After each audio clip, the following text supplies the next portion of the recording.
Imagine a thought experiment. Two people approach a black hole. One falls in, while the other watches from a safe distance.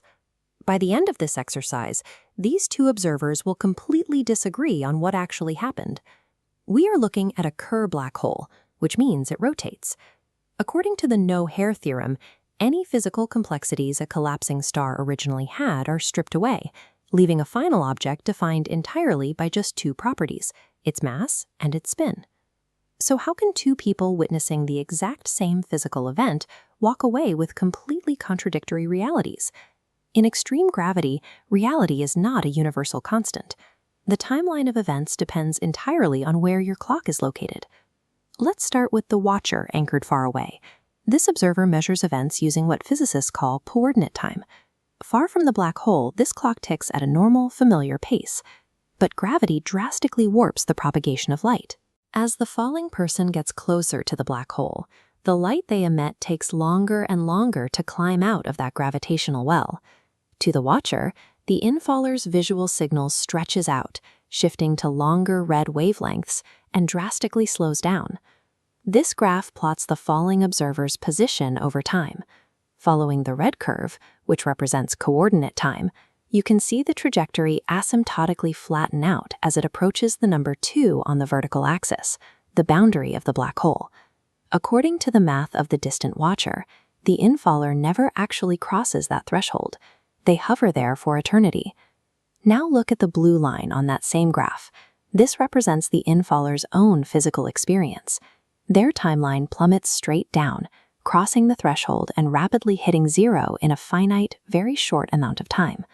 The watcher is experiencing an optical illusion. They are only receiving old, dying light that has been trapped and delayed by extreme gravity, rather than seeing the current physical location of the person falling. Eventually, the light becomes so heavily redshifted that communication goes entirely dark. For all practical purposes, the distant observer sees their friend become a frozen ghost painted onto the boundary, permanently merged with the fabric of spacetime.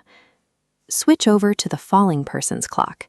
This is known as proper time, and from their perspective, there is no eternal freezing. The fall is a continuous, terrifyingly rapid descent.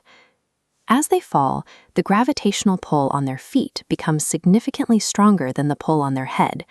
These intense tidal forces stretch their body vertically and compress it horizontally, a lethal process astrophysics literally refers to as spaghettification.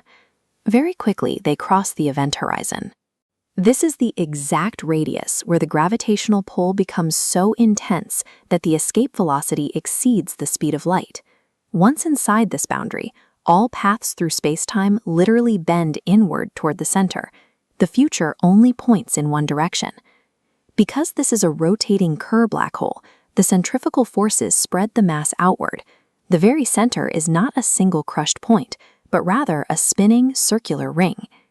If we follow the strict mathematics of a perfect eternal black hole, one that has existed forever in a theoretical void, an observer could pass precisely through the center of this ring without being crushed to death.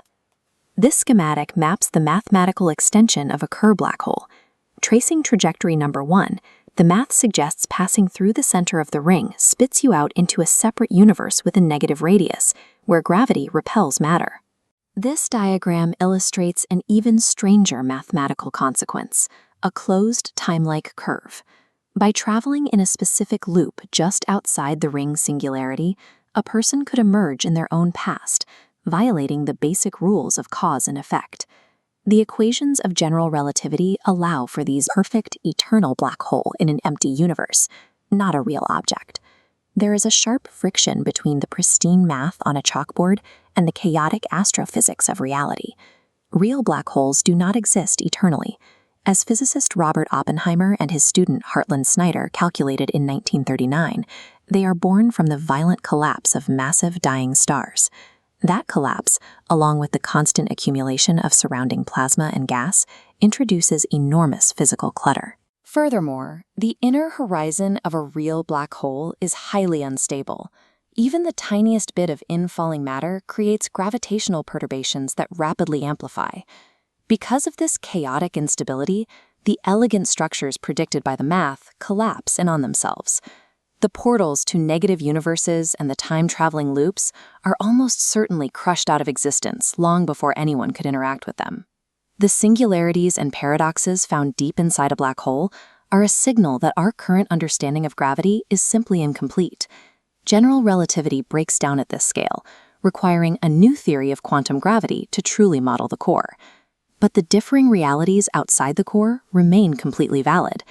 The distant watcher's frozen ghost and the infaller's rapid, crushing demise are both absolutely true within their respective frames of reference. The event horizon acts as the ultimate cosmic quarantine. Whether you are perceived as frozen in time or physically crushed in space, to fall into a black hole is to abandon a shared reality and become a permanent part of space-time itself.